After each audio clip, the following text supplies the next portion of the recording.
Dieu a séparé Israël comme un peuple distinct en apparence de toutes les autres nations. Il y a quelques années avant qu'il soit rappelé par le Seigneur, j'ai connu un chrétien hébreu très distingué. Il avait l'habitude de voyager dans tout le monde. Et un jour, il me dit ceci. Partout où je vais, dans toutes les parties du monde, je sais toujours quand je rencontre un juif. Les juifs peuvent avoir vécu depuis des générations, soit dans un pays, soit dans un autre. Il reste en eux quelque chose qu'ils ne perdent jamais. Je sais toujours que ce sont des juifs, sans qu'on me le dise. Dieu a marqué Israël comme un peuple distinct de toutes les autres races. Remarquons maintenant comme tout cela a été repris dans le Seigneur Jésus et dans ses véritables compagnons. Lorsque vous rencontrez un vrai chrétien dans ce monde, vous le reconnaissez avant même qu'il ne vous soit présenté. Ce ne sera pas par la forme de son visage, ni en vérité par aucune forme extérieure. Mais il n'est jamais nécessaire qu'on vous le présente en vous disant c'est un chrétien. Vous entrez en sa présence et il y a toujours en lui ou en elle quelque chose de différent. Ensuite, lorsque vous commencez à parler, vous savez avoir rencontré quelqu'un de votre propre race. Ces traits extérieurs peuvent être ceux d'un Chinois, d'un Indien, d'un Anglais, d'un Français ou de toute autre nation. Mais il y a toujours des traits spirituels qui le marqueront comme différent de tous les autres.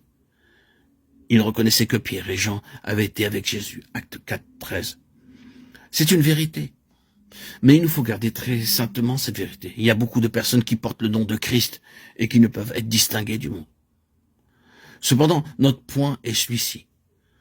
Toute pensée de Dieu exprimée sous l'une de ces 1000 formes différentes, si elle a été perdue par Israël, est reprise en Jésus-Christ et est transférée par lui à ses compagnons. Les compagnons de Christ tirent toujours quelque chose de son caractère. C'est la raison pour laquelle quelqu'un leur a donné le nom de chrétien. Ce fut à Antioche que pour la première fois on donna aux disciples le nom de chrétien. Acte 11, 26.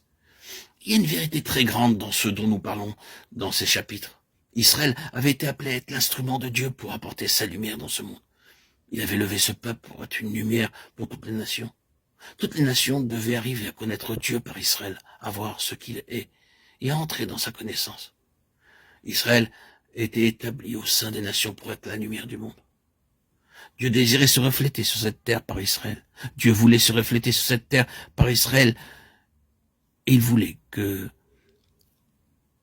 sa lumière tombe sur Israël comme un miroir pour se refléter ensuite d'Israël et éclairer toutes les nations.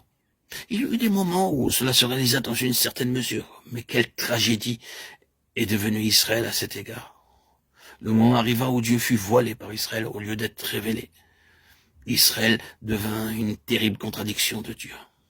Lorsque nous prenons nos évangiles et que nous y lisons toutes ces discussions qui eurent lieu entre Jésus et les chefs d'Israël et tout ce qu'il y avait en eux, qui étaient les chefs juifs, la manière dont ils se conduisaient, la manière dont ils parlaient, l'esprit qu'ils manifestaient, nous disons oui, si Dieu était cela, je ne voudrais pas être lié à lui. Ce peuple est une terrible contrefaçon de Dieu.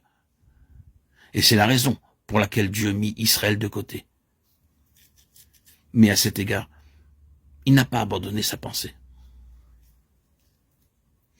C'est à ce moment où Israël allait être rejeté que le Fils de Dieu vint dans ce monde. Et il reprit la pensée de Dieu qui aurait dû être réalisée en Israël. Et il dit précisément au sein de ce peuple sombre et aveugle, je suis la lumière du monde. Israël a failli à sa tâche. Je prends la place d'Israël et en moi et par moi le monde saura qui est Dieu. Pendant que je suis dans le monde, je suis la lumière du monde. Celui qui me suit ne marchera pas dans les ténèbres, mais il aura la lumière de la vie. Jean 8, 11. Dieu avait toujours désiré que les races de ce monde aient la lumière de la vie, la lumière qui donne la vie, la lumière qui libère. Si donc le Fils vous a affranchi, vous serez réellement libre. Jean 8, 36. Comment le Fils nous affranchit-il? Vous connaîtrez la vérité, et la vérité vous affranchira. Jean 8, 32. Je suis la lumière du monde, et l'effet de la lumière est d'affranchir les hommes.